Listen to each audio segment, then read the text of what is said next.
Sheshrao Deshmukh. Sheshrao Apparao Deshmukh was a member of 6th Lok Sabha of India from Parbhani Parliamentary Constituency of Maharashtra. He was also first member of Legislative Assembly MLA of Maharashtra from Parbhani Vidhan Sabha Constituency from 1962 to 1967. He was known for his clean image.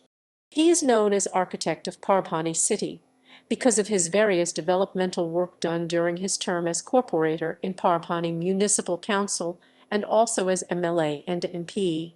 Mr. Sheshrao Deshmukh also represented member of Legislative Assembly MLA of Maharashtra from Jintur Vidhan Sabha Constituency from 1972 to 1977.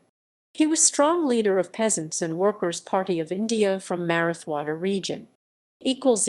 References